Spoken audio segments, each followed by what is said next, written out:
La reforma judicial va porque va. Pero ¿qué hay que reformar? ¿Para qué y cómo? ¿Y qué peligros entraña reformar?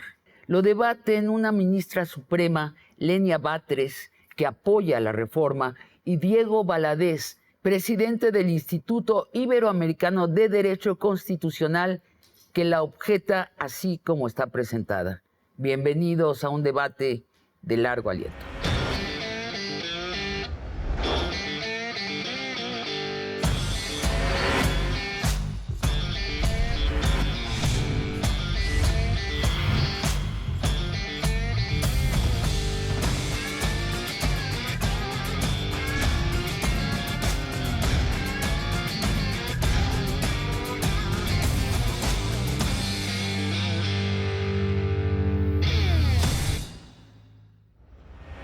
Lenia, Diego, un privilegio que estén con nosotros.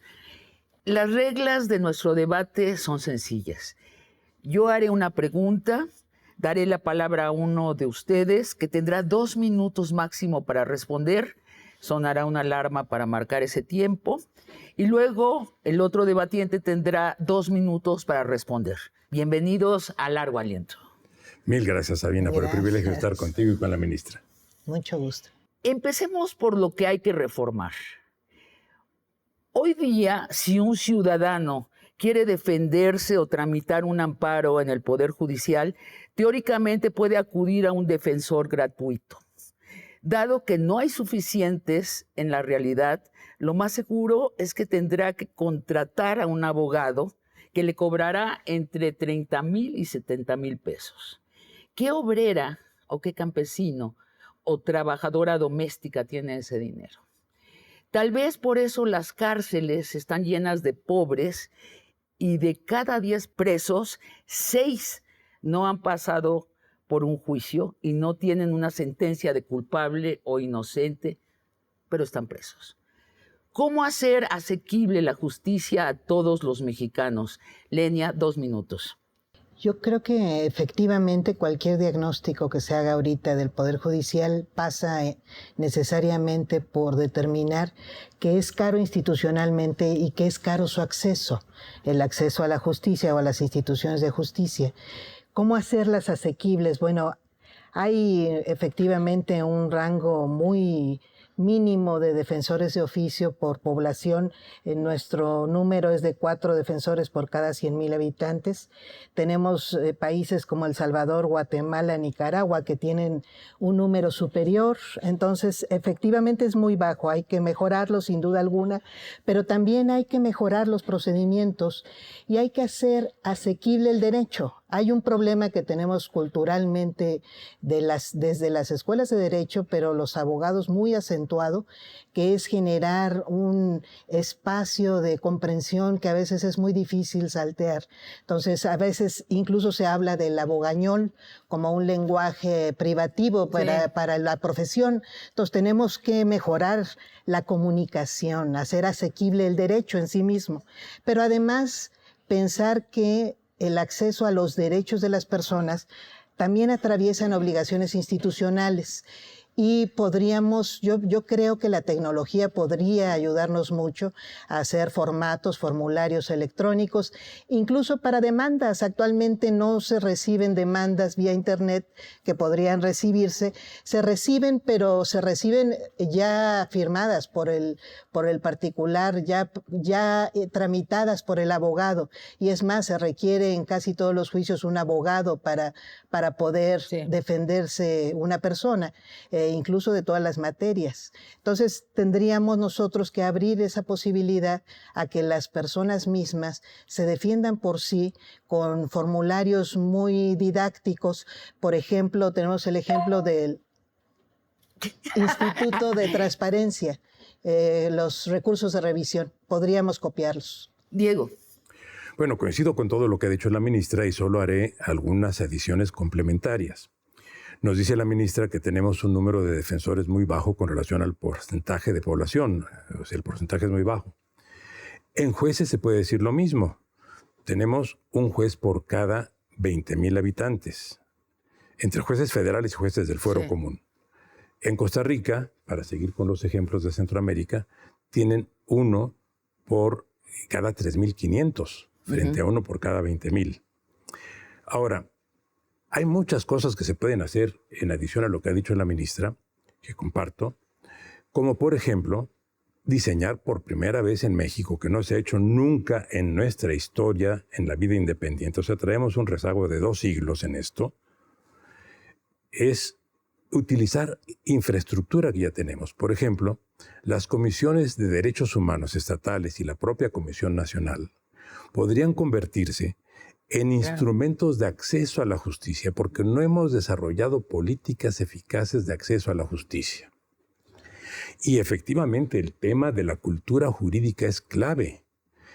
Los formularios me parecen muy bien, pero habría que complementar eso con instrucción jurídica, no solamente formal en las escuelas con las clases de civismo, sino también utilizando los medios informales de comunicación. Diego, en la reforma judicial prevista, ¿está planteado algo para aliviar esta desproporción entre jueces, población, entre abogados, población? ¿Está propuesto esto como un problema? La reforma se refiere fundamentalmente a la reorganización de algunos aspectos del Poder Judicial Federal y a la elección de todos los jueces federales y del fuero común. Ahora, tenemos un déficit también, que es el de los abogados, como dice la ministra. No tenemos en México colegiación obligatoria y por tanto desconocemos la idoneidad ética y la capacidad profesional de los abogados que asisten a la población. Ese es un déficit gravísimo que entorpece el acceso a la justicia. Déjame preguntárselo a Lenia. Lenia, esta reforma tan sonada, tan temida por un sector de la población, ¿va a resolver esto o es un primer camino de alguna manera para resolverlo? Yo creo que la reforma que se plantea ahorita, la que está en discusión, es una reforma muy pequeña. Sin embargo, plantea un tema que yo creo que es fundamental para este acceso, que es la democratización del Poder Judicial.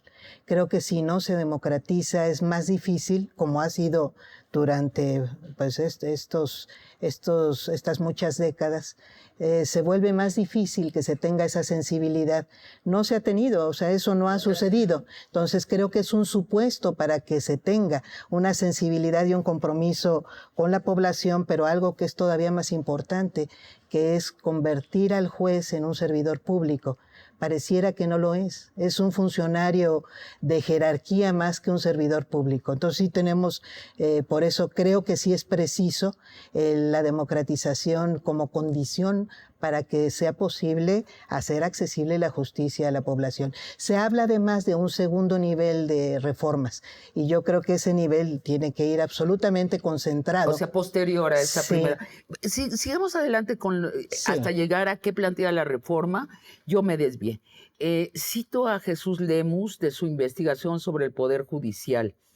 De los 75 cárteles de la droga del país, todos tienen un juzgador que les atiende sus asuntos y con quien están en contacto a través de sus abogados. Además, de forma rutinaria, escuchamos de empresarios poderosos o políticos poderosos que son absueltos por el Poder Judicial. Así, la percepción es que el Poder Judicial de hoy está subordinado al dinero. Los ricos pueden comprar la justicia y los pobres no pueden. ¿Es una percepción justa o falsa? ¿Tenemos una justicia subordinada al dinero, es decir, corrompida? ¿Y cómo resolverlo? Diego, por 2 minutos. Bien, lo que se está diciendo en cuanto al retrato del país se sintetiza en una palabra: impunidad. Ahora bien, los factores de impunidad son muchos. Uno es lo que señala don Jesús, pero también hay otros factores que no se han contemplado, que no están en la reforma inclusive. ¿Cuáles? Por ejemplo, el aparato normativo tampoco le deja muchas opciones a los juzgadores.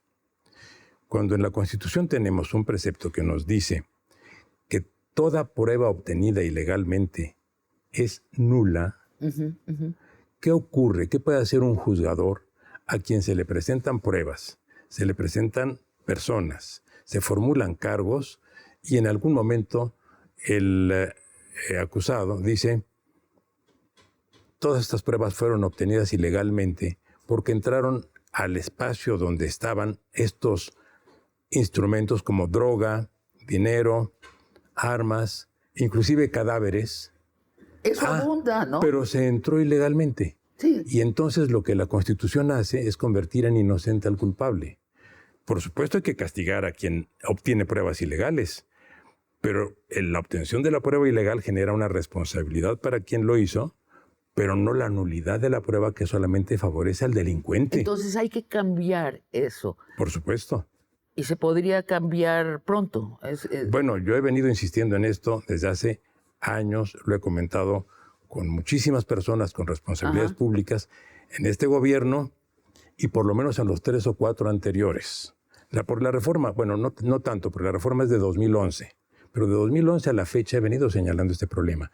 ¿A qué da lugar, Sabina? A la colusión muchas veces de los agentes del Ministerio Público. No estoy diciendo que sean todos corruptos, por supuesto que no, la mayor parte son honorables, pero hay colusión entre funcionarios con los delincuentes. Y le dicen, ¿qué hago? Te atrapo, te presento, declaras que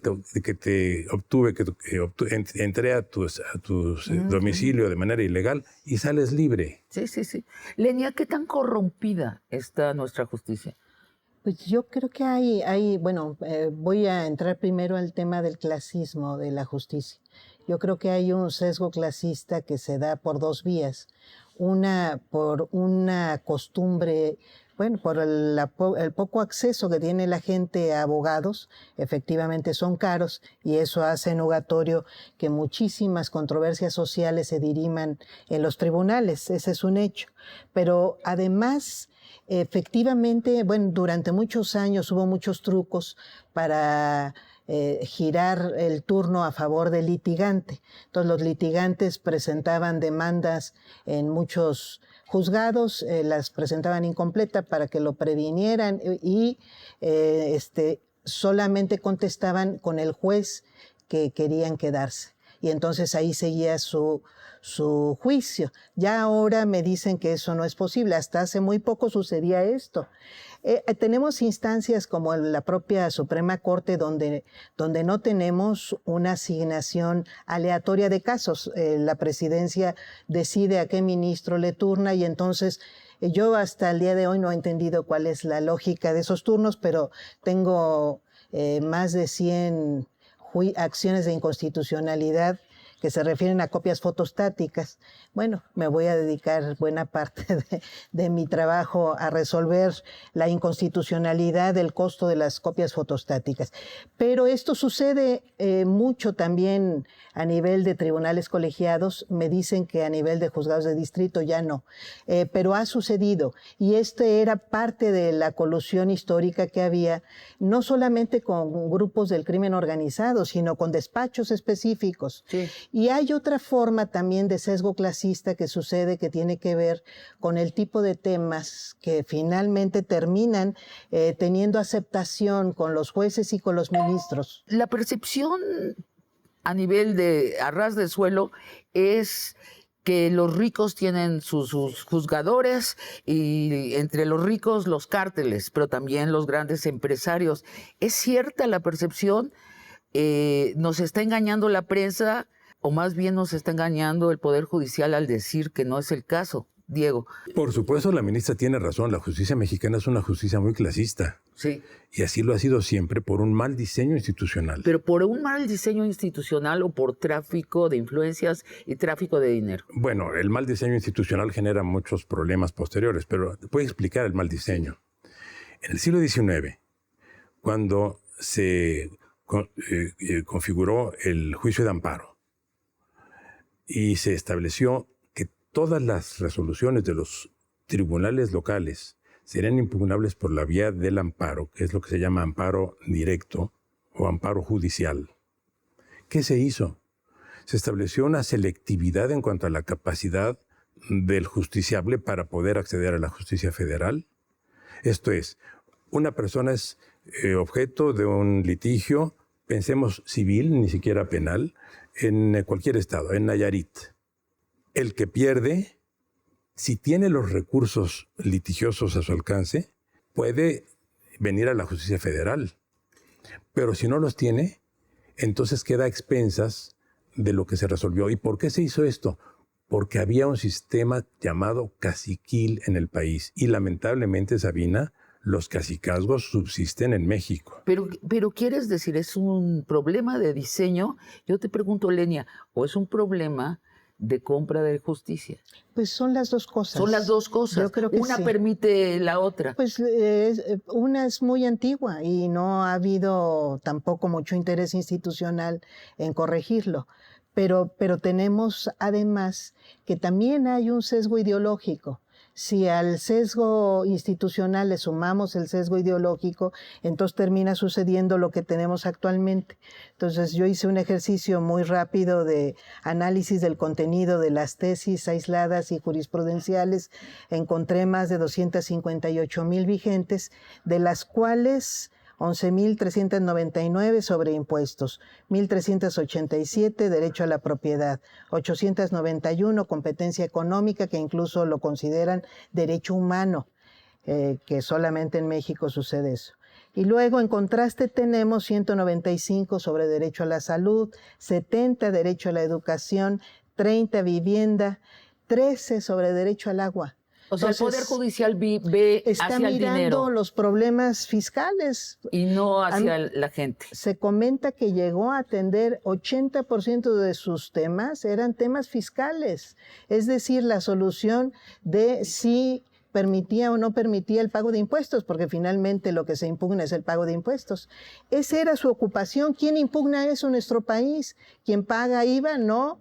¿Quién le descuentan ICR de su salario? Tampoco. Son las grandes empresas. Y mientras tanto el ciudadano de pie no tiene 30,000 pesos para pagar a un abogado. Y no tiene criterios de la Corte en favor de sus derechos. Vamos a un corte y regresamos con la intervención de Diego Valadez. Vamos a un corte.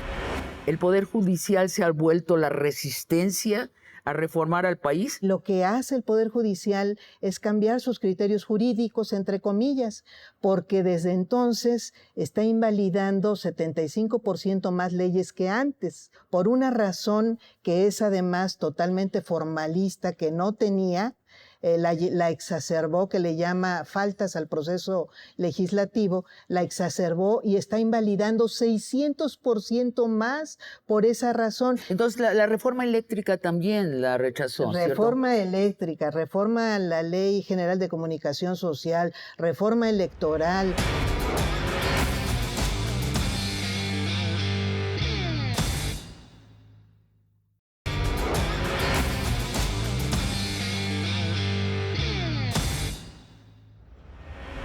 Dice Lenia, tenemos un poder judicial que mira hacia el dinero y no mira hacia los problemas de la gente. Diego, tu contrarréplica.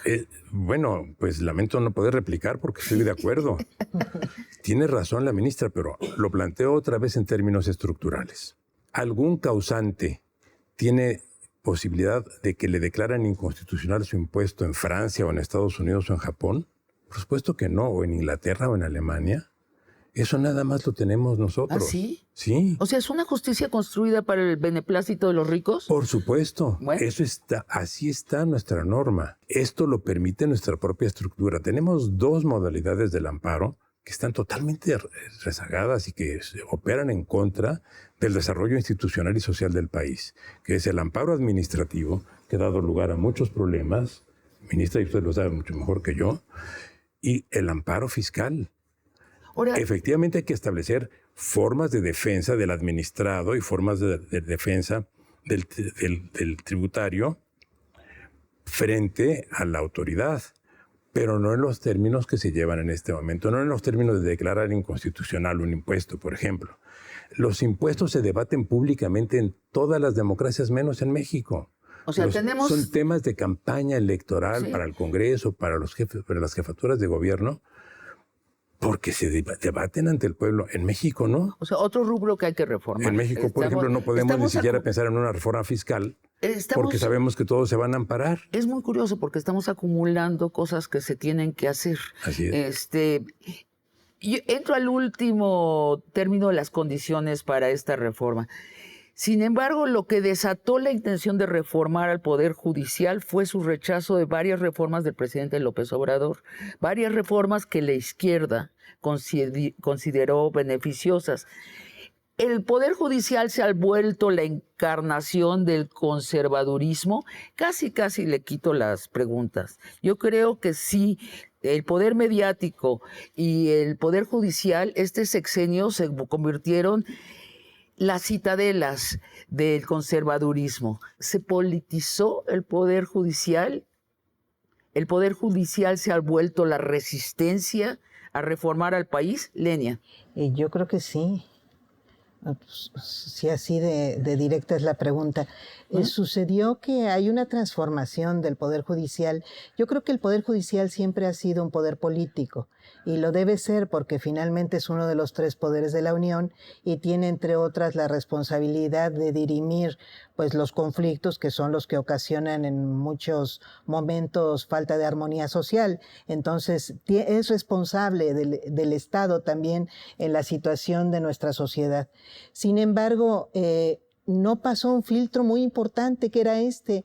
Se ha hablado muchos años de transición a la democracia, pero en realidad el único momento que hemos tenido de cambio realmente de políticas ha sido de 2018 a 2019 o de 2017 a 2018, finales de 2018, pues tenemos una transición finalmente democrática, de cambio de gobierno, y lo que hace el Poder Judicial es cambiar sus criterios jurídicos, entre comillas, porque desde entonces está invalidando 75% más leyes que antes, y desde entonces ha invalidado por una razón que es además totalmente formalista, que no tenía, la exacerbó, que le llama faltas al proceso legislativo, la exacerbó y está invalidando 600% más por esa razón, que por cierto no se refiere a las violaciones en los procesos internos de los congresos, sino a la falta de consulta indígena,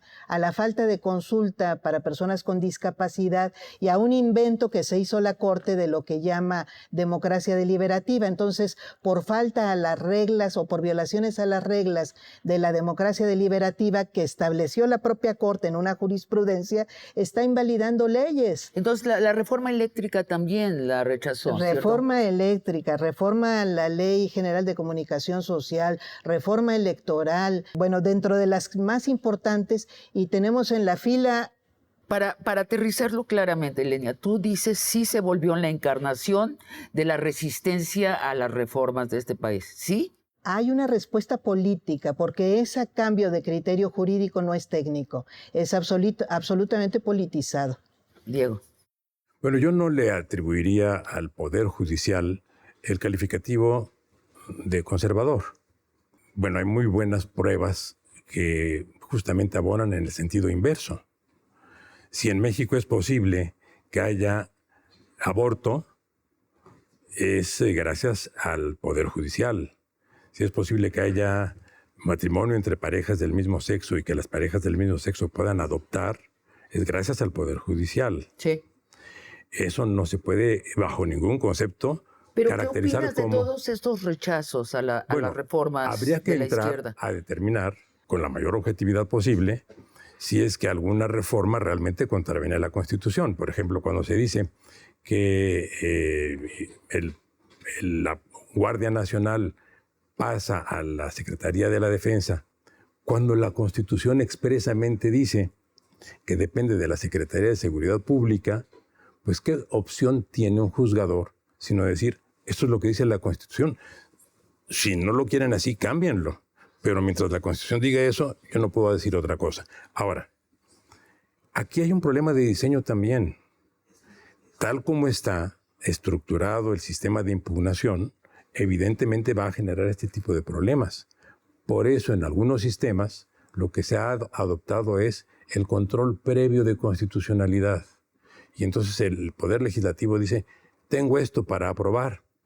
Dime si hay algún aspecto que pueda ser considerado contrario a la Constitución. Entonces aquí sí difieren. Tú estás diciendo, esto es un asunto de acatar la Constitución, este es un asunto de diseño. Lenia dice algo distinto. Dice, es una acción política, es una acción política de un poder judicial. Bueno, Estoy entendiendo bien, no, ¿cierto? pero sí quiero hacer una aclaración.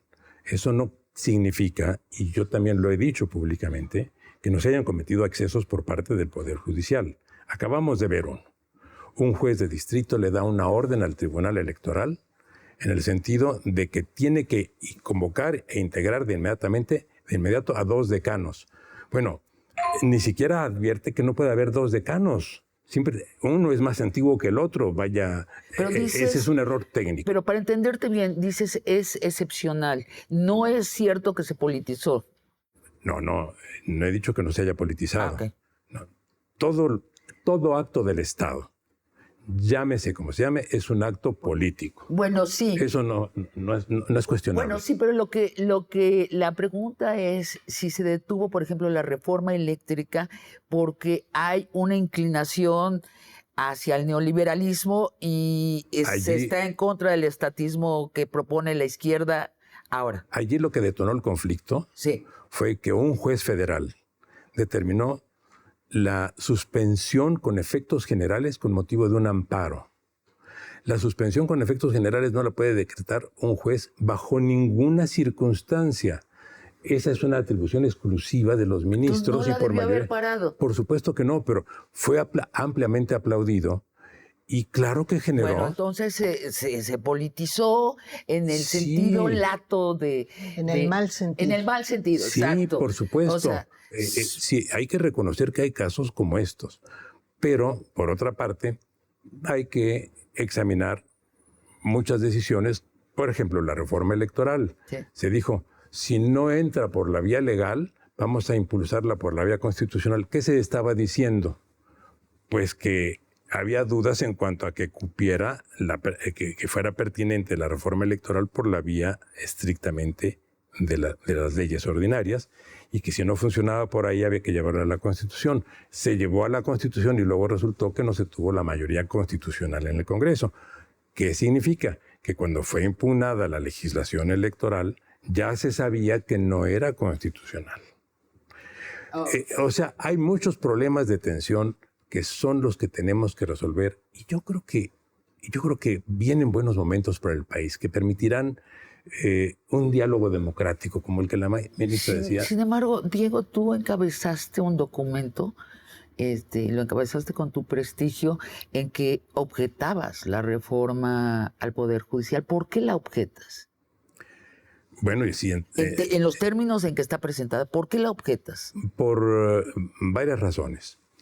En primer lugar, porque sí estoy a favor de una reforma del Poder Judicial y sí suscribo varios de los temas que están contemplados. Por ejemplo, la separación entre el Consejo de la Judicatura y la Suprema Corte. Sí. Eso estuvo mal hecho desde el principio. El proyecto original no iba en ese sentido. El proyecto original lo había elaborado el profesor Héctor Fix-Amudio e iba en un sentido distinto, de mantener la separación absoluta. Se hizo mal. Bueno, en lo que no coincido, por ejemplo, es que se establezca un tribunal de disciplina que, entre otras cosas, tiene facultades de revisión de las sentencias de los jueces y de los magistrados, porque determina que la imposición de sanciones podrá corresponder también por el hecho de que en sus decisiones los juzgadores no hayan actuado conforme al principio de objetividad, de imparcialidad, de independencia, de aplicación de la lógica y de la interpretación correcta de los asuntos. ¿Y esto cómo se hace? Pues revisando las sentencias. Y cuando vamos a tener un tribunal integrado por 5 personas que podrán revisar las sentencias de todos los juzgadores, se introduce, entre otras cosas, inseguridad jurídica para el justiciable. Pero en segundo lugar, un órgano que no ha existido nunca en el país y que no existe en ninguna parte del mundo. Y que sería muy poderoso. Pues 5 personas con un poder absoluto. ¿Qué más objetas? La elección de los juzgadores. La elección por voto. Así es. Ok. Bueno, pues allí tenemos los temas. Lenia, empecemos por la elección de los juzgadores. Según propone la reforma, más de 1,000 juzgadores serán desalojados de sus puestos de golpe y habrá cerca de 8,000 candidatos a ocupar esos puestos que los ciudadanos de a pie elegiremos entre ellos a esos 1,000 que se desalojaron. Se entiende que cada uno de los candidatos tendrá las calificaciones necesarias para ocupar esos puestos. No va a ser gente que se encontraron en la calle caminando. Serán abogados, tendrán un récord, un historial de honestidad, etc. Pero esta elección de más de 1,000 juzgadores es una locura. Para empezar, ¿es factible? Sí. La iniciativa que está ahorita en discusión de lo que habla es de la elección de 1,633 magistrados de circuito, jueces de distrito y 9 ministros y ministras en 32 circuitos, es decir, se divide por estado la elección. Se habla de 6 candidaturas paritarias por cargo en el caso de jueces y magistrados. En realidad no es tan difícil si consideramos que 29 de estos circuitos, es decir, entidades federativas, tienen menos de 65 magistrados y jueces. Es decir, vamos a la elección de 65 personas, pero más de la mitad de estas 29 tienen menos de 25. O sea, es una elección muy sencilla. O sea, pero por ejemplo, ¿yo tendré 60 boletas? No, se hacen listados. Ajá. El Poder Legislativo propone a los siguientes, el Poder Ejecutivo a los siguientes, el Poder Judicial a los siguientes. En el caso de ministros son 10 personas, en el caso de magistrados, bueno, depende de esta cantidad que tenga la entidad. Si tiene 20, pues se hacen 60 propuestas. O sea, no hay, y 60 es una cantidad mucho menor que el número de personas que traen actualmente las boletas con las propuestas de 40 plurinominales por circunscripción, de hasta 10 partidos. Entonces, en realidad es una cantidad muy legible que se le puede poner un cuadrito adelante, escoja tantos de esta hilera, de esta hilera, de esta hilera. Yo, ciudadana, entraré a la urna y ¿cuántas boletas me van a dar? ¿Una boleta? En el caso de estos que tengan, sí, de estos estados que tienen sobre todo tribunales mixtos, juzgados mixtos, que quiere decir que atienden varias materias, podría ser una sola boleta, que sería la mayoría en realidad. El problema va a ser en 4 entidades federativas, o en 3 en realidad, que son las que tienen más de 65, que son la Ciudad de México, Estado de México y Jalisco. Jalisco tiene 108, el Estado de México 104 y Ciudad de México 311. Pero en estos casos se puede dividir por materia. Hay que además debería ser esa la tónica. Se inscriben como candidatos no para cualquier tipo de juzgado, sino para juez penal, juez civil, juez laboral, juez de administrativos. Es decir, puede haber tantas boletas como materias que podrían llegar, si nos vamos a todas las especialidades, me parece que a unas 8 boletas en la Ciudad de México, que sería el único caso que la requeriría. Entonces, en realidad es totalmente funcional. En la última elección recibimos más boletas. Diego, ¿es una locura? ¿Va a destrozar al Poder Judicial? ¿Sí o no? Vamos a un corte y regresamos con tu respuesta. Pero es sacudir la estructura para que esta estructura que no se ha querido mover se mueva por fin. Si no se mueven las cabezas mismas del propio Poder Judicial, el principio de legitimidad y por lo tanto el compromiso que tiene cada uno de los ministros, ministras, magistrados, jueces, juezas, no va a haber ninguna reforma de nada porque van a estarse amparando eternamente. Entonces se mueve remuneraciones, un amparo. Sí. Se mueve ley de la industria eléctrica o ley electoral, otro amparo.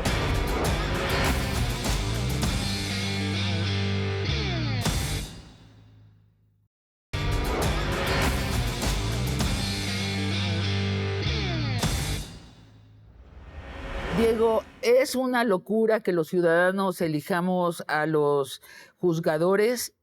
¿Va a destrozar al Poder Judicial? ¿Qué piensas? Yo, más que pensar en lo que va a pasar con relación al Poder Judicial, pienso en lo que va a pasar en general con el Estado mexicano. desde luego no tengo ninguna objeción en cuanto a un procedimiento electoral. Se pueden resolver los problemas técnicos de un procedimiento electoral. A lo que voy es al fondo. ¿Cuál es la causa que se invoca en la propia iniciativa para promover esta reforma? Uno, la presunta o real corrupción en el Poder Judicial. Sí. Y dos, la demora en la resolución de los juicios. Mi objeción parte de lo siguiente. Son muchísimos los estados del mundo donde los justiciables están contentos con su justicia. Sí. Y no es una justicia electoral. Puedo mencionar 50 países. Y acá no, acá 7 de cada 10 mexicanos desconfía del Poder Judicial, bueno, según el INEGI. Bueno, pero entonces quiere decir que el problema electoral no es el que resuelve las cosas, porque entonces habría problemas, no tendrían buena justicia ni en Australia, ni en Austria, ni en Alemania, porque no los eligen. Tienen buena justicia y no los eligen. Segundo, tenemos un instrumento que se llama Tratado de Libre Comercio. El nombre técnico es otro, pero ese es el tratado. Allí, cada nacional tiene el derecho de seleccionar a su foro al cual va a recurrir, a su instancia jurisdiccional. ¿Qué pasa si se genera un nivel de desconfianza con relación a los elegidos y hay presiones con relación a México para que ya no se acepte la jurisdicción mexicana y que entonces tengamos que hacer cualquiera de dos cosas? O dejamos que precluya el Tratado de Libre Comercio en grave perjuicio de la economía, o dejamos que precluya nuestro concepto de soberanía y ya no resolvemos jurisdiccionalmente nuestros asuntos. Lenia, la pregunta es, ¿elegir a los juzgadores, que los elijan los ciudadanos, en qué mejora la justicia? ¿No la pone en peligro más bien? No, y aquí hay que contrarrestar dos argumentos que se suelen mencionar mucho. Uno, que ya no van a ser profesionales y son cualquiera, van a decidir cualquier cosa. Y dos, que va a haber peligro de que se introduzcan intereses económicos. Bueno, yo lo que creo es que la democratización es indispensable porque actualmente hay una noción de que el juez ocupa su cargo por mérito y por jerarquía. Sí. Es pasar a un siguiente nivel de jerarquía. Sí. Esto trastorna mucho la idea de que se trata de un servidor público que está obligado a brindar un servicio eficiente, sensible y que se comprometa con los problemas de la sociedad. Los jueces mexicanos, los magistrados, por excepción llegan a pensar en la problemática social, piensan en su oficina, en su independencia, porque además ya la independencia está justificando cualquier clase de barbaridad, incluso antilógica, porque resuelven mucho, ya no digamos contra los intereses sociales nada más, sino contra la lógica. Por un lado, creo que ayudaría muchísimo, y me voy a un ejemplo que tiene que ver también con una pequeña contrarréplica de lo que decía el doctor. Por ejemplo, cuando resuelven a favor de sí mismos. Es una altísima inmoralidad. Una de las leyes que se declaró inválida fue la ley de remuneraciones. Ah, sí. Y se declara inválida para que no afecte al Poder Judicial, que es el único poder que no quiere acatar el contenido del límite de la remuneración que está en el 127. O sea, de no poder cobrar más que el presidente. Ese es el límite que se puso, no ahorita, desde 2010, y lleva 14 años violando ese artículo y el artículo tercero transitorio que se puso expresamente en favor del Poder Judicial, y también ese viola. Ese por un lado. Y por otro lado, el de que cualquiera va a poder ser juez, pues no, o sea, se están pidiendo los mismos requisitos. Sí, ahora se dice de una profesionalización que sí, yo no veo que sirva. Por lo menos no repercute en el servicio público. Cualquier profesionalización debería empezar por eso. Pero hay una curva de aprendizaje, sin duda, de los nuevos que van a entrar. ¿Qué va a pasar con el Poder Judicial? Se lo pregunto a Diego, que es su turno. Nada más antes quisiera referirme a una cosa que acaba de decir la ministra, y con la cual coincido. Es un problema que está sin resolver todavía en todos los sistemas donde existen tribunales constitucionales. Uno de los ejes de la construcción del constitucionalismo moderno y contemporáneo fue que el poder controlara al poder. Cuando llegamos a la construcción de un tribunal constitucional y establecemos la absolutidad de un órgano del poder que no admite ninguna corrección ni ninguna revisión, estamos ante un problema teórico muy complejo. Que ese problema lo señala la ministra y lo comparto. Ahora voy al otro tema. La reforma no solo plantea la elección de los jueces federales de los 1630 o 70, también de todos los jueces locales, magistrados y jueces que son alrededor de 6,000, por lo menos más de 5,000. ¿Los estatales? Sí, está previsto. ¿También? En la reforma, sí, la incluye también. Los incluye, establece que todos tendrán que irse. Todos. Todos. ¿Esto qué significa? Y además se va a implementar todo en el curso de un año. Pensemos solamente en que los aspirantes, que pueden ser varios de los que quieran, que están en este momento en funciones, se van a campaña.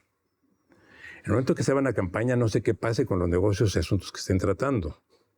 Pero desde antes de que entren a la campaña vendrá la deliberación de si los apuntan en alguna lista o no los apuntan en ninguna lista, habida cuenta de que el propio Poder Judicial va a presentar sus listas. En la campaña, ¿de qué van a debatir? ¿Qué es lo que puede decir un aspirante en contra de otros 3 o 4 o los que sean para que sea él el elegido?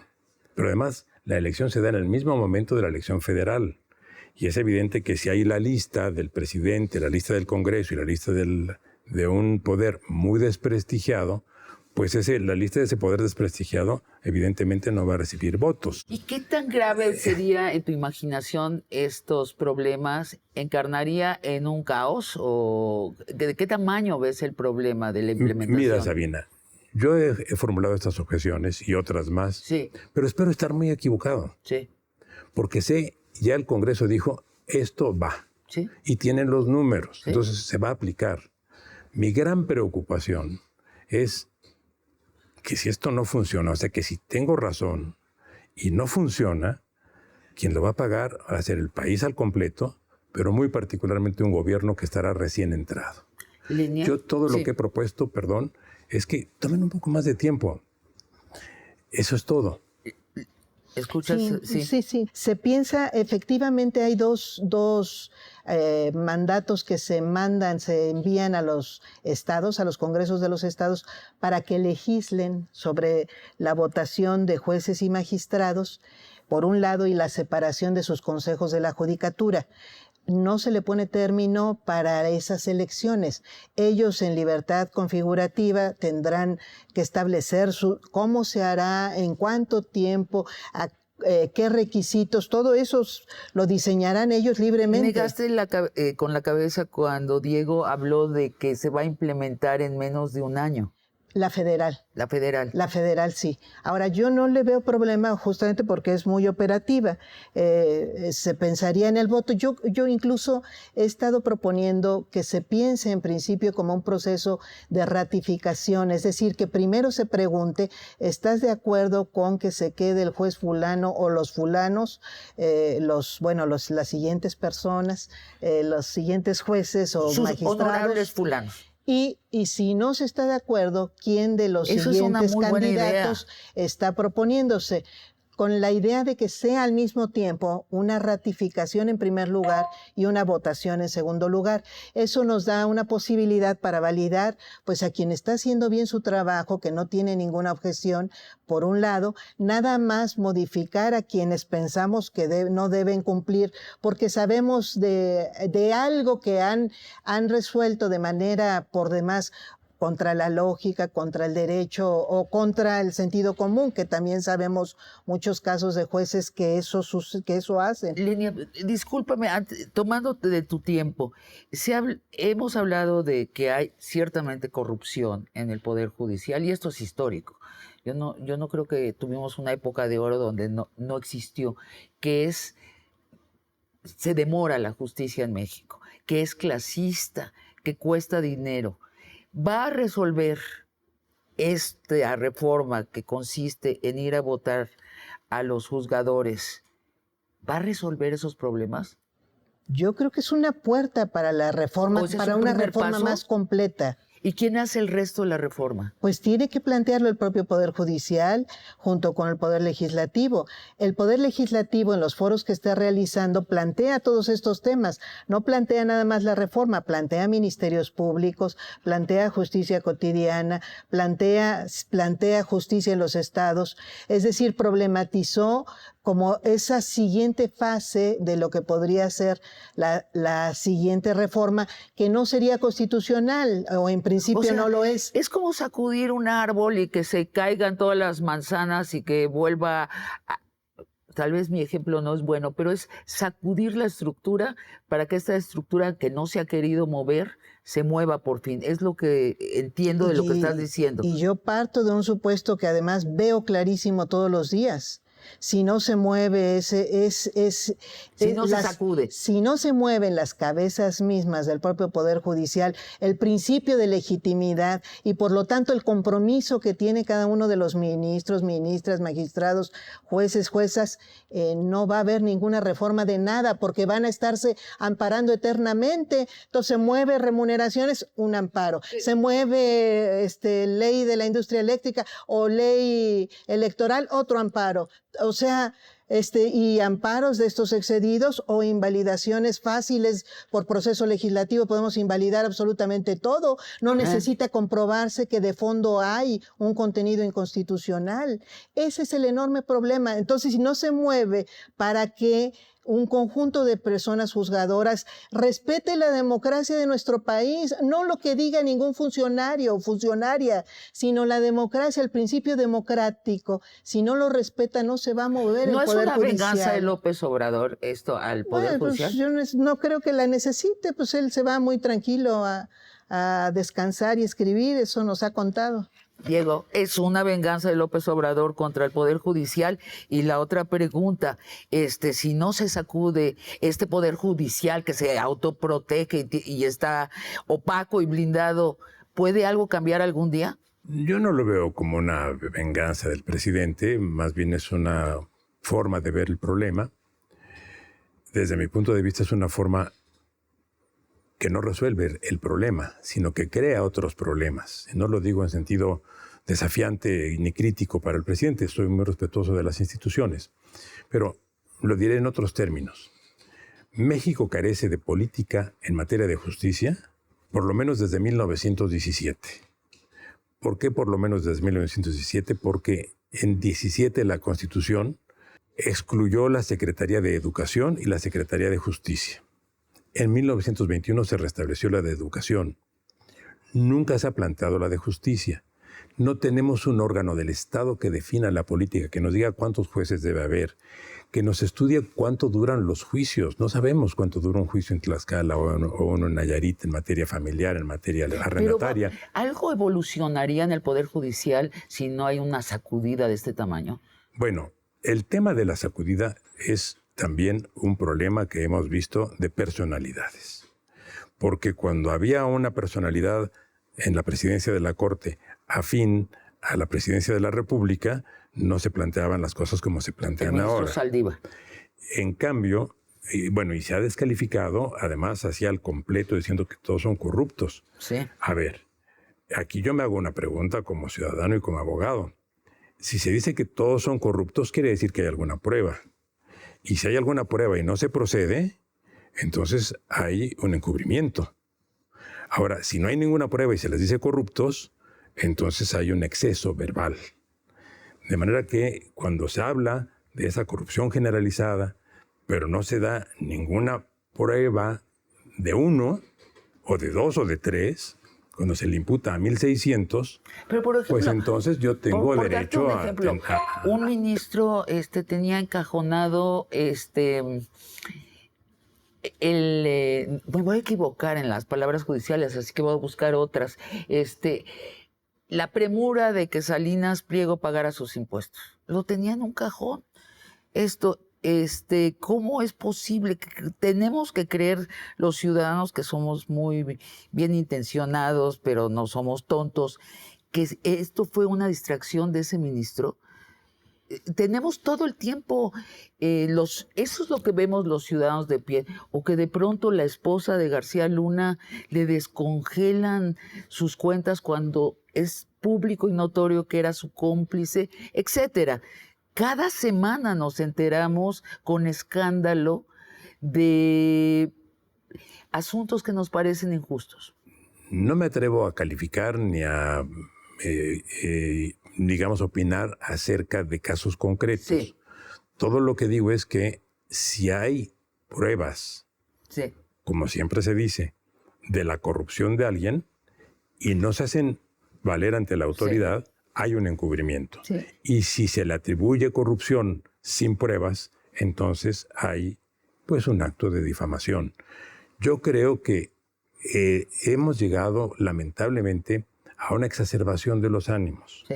Creo que hay que hacer muchas reformas. Creo en la democracia del Poder Judicial y hay muchos elementos, los mecanismos dialógicos que permiten que los justiciables o que los no justiciables, sino los expertos comparezcan para dar sus razones ante los órganos jurisdiccionales son una de las formas de establecer un diálogo entre sociedad y judicatura. Creo que se tiene que avanzar muchísimo. Les pido 1 minuto de sus conclusiones a cada uno. Tenemos 2 minutos. Lenia.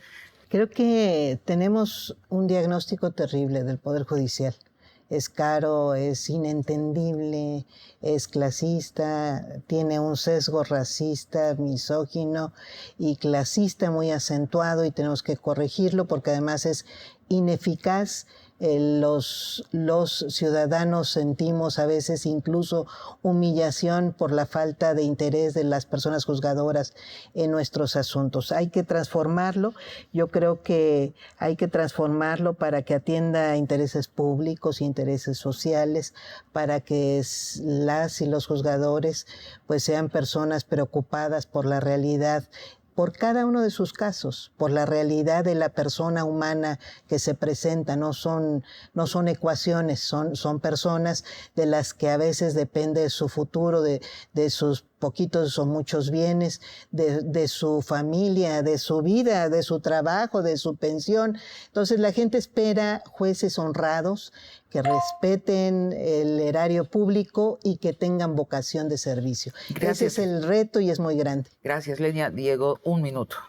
1 minuto para, en primer lugar, agradecerte, Sabina, la oportunidad de estar en tu programa y además acompañando a la señora ministra. En segundo lugar, para decir que sí necesitamos una reforma al completo de la justicia en México, no solo del Poder Judicial Federal, sino de la justicia en su totalidad.